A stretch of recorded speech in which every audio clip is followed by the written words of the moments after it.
Can you tell us a little bit about this trail that we are on now? Yeah, so we're on the Washington Ditch Trail, which is an old logging road, and it's named after George Washington.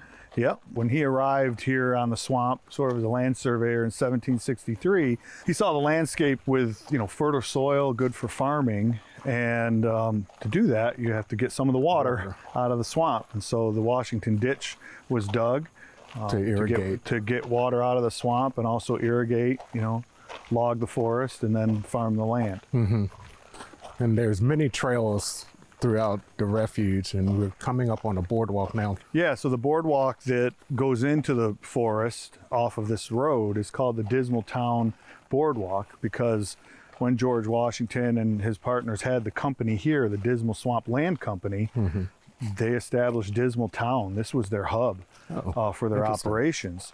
And so what the boardwalk will take you through the forest a little bit, give you a better feel for the different habitat types that exist in the larger, refuge area. Yes. Yeah, because right now I'm looking and it looks more like a hardwood forest instead of what you would think a swampy area would be. Yeah, that's right. And, when you say the Great Dismal Swamp, it isn't like a typical southern swamp like you'd find in Florida and such. It is a forested wetland. And so there is slight elevation changes, and the higher ground, has more of a deciduous forest. And then you can see areas where it's more swamp-like. So the ecology changes as you're walking along. That's right. Absolutely. Right. Well, Chris, you can really see the transition here now. And now it's starting to look like what I would imagine a swamp being. Can you tell us a little bit about the trees and everything here from the transition? Yeah, so a little bit different forest community, a lot of bald cypress, more ferns as a ground cover, the native Virginia switch cane, as an understory vegetation. And so, yeah, it's definitely more swamp-like and less dense understory because typically it's wet. Oh, yeah, and yes, I can definitely see how dry it is, but it does still look and feel like a swamp.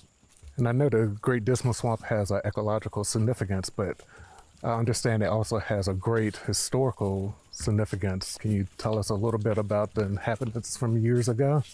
Certainly, first off, the indigenous peoples, lived off the swamp for food and resources. But at one time, we had generations of freedom seekers, enslaved people that came and lived here in the swamp for several generations, and this was freedom for them. Yes, so the swamp was no man's land, so they found refuge here. Correct. Yep. And by here, there is one other feature that a lot of people come here to see. Oh, you must be talking about Lake Drummond? Yep. Can you show us the lake? Oh, absolutely. You can take a ride out there. Okay, let's go.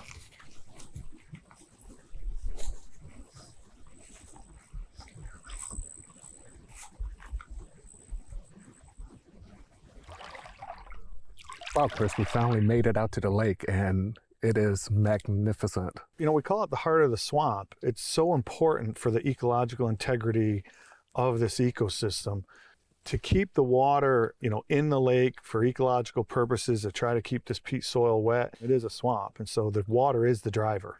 So how large is this lake? It's 3,100 acres, about 3 miles across any way you cross it, because it's almost perfectly round. And another thing I noticed too, though, is the unique color of the water. Can you give us some insight on why it is this color? Yeah, sure. We call it black water, and it's really because of all the groundwater that filters its way through the soil, which is organic soil or peat soil. So that acts like a tea bag. When you make tea and you put that tea bag in clear water, it produces that darker color. And probably the most logical, or at least scientifically speaking, way that the lake was formed is actually from a deep burning peat fire. This area might have been on fire. It burned down through that peat soil, down to the sand layer, because it is a sand bottom. It's only maximum 6 feet deep, and we have about 6 to 7 feet of that peat soil that is actual fuel and can burn right down to the water table or down to the sand layer. As far as conservation, how does this area get managed? Our priorities are to restore the hydrology of the swamp, to try to slow the drainage, re-wet the peat soil for the benefit of the soil and the benefit of the forest. And then with that, we can manage the water for specific diversity of habitat types, which then supports a diversity of wildlife. That's what we focus on. First, we protect it because it is federal property. It's protected. We conserve it and enhance it where we can. And you've mentioned wildfires. I'm glad that you brought that up. I actually have folks on staff that are wildland firefighters. And so if we have a wildfire out here on the refuge, they will go and attack that fire and try to put it out. We also do controlled burns, or called prescribed burns, where we wait for the right weather, wind, humidity conditions so that we can actually set wildland fire on the ground. And that's a tool we use also to manage our habitats. The water management and the fire management are both tools to manage the habitat. And sometimes we get wildfires that get beyond our capacity. Folks that come out here will see there is not a mature forest bordering where we're standing right now, and that's because a large wildfire came through last in 2011. Fire is part of the natural ecosystem. It's just a matter of how severe these fires get. I mean, with the swamp being dried out, it's more susceptible to more catastrophic fires. So what we're trying to do through restoring the hydrology and doing controlled burns is reduce that impact of a wildfire when it comes. And then now everything is starting to regrow, so you're not going to have the mature forest. But in the future, what do you expect this area to start looking like? Is it going to get back to where it was, or how do you see the park looking in the future? So we are managing it for a forest. The Dismal Swamp has always been a forest, as far as any documents of it. It's a forest as well, and we want to always make it a forest for the wildlife, habitat for the wildlife. So we're managing it for it.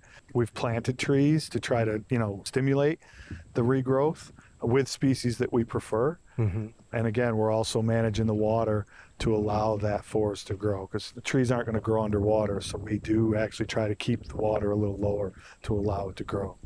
This is a really beautiful park, and I'm glad we made it out to see the lake. And I thank you again for taking us on this tour. Yeah, thank you. Hopefully this will give people some information that it's a refuge for wildlife, it's a refuge for people, and it's not dismal at all. Come on out and see us.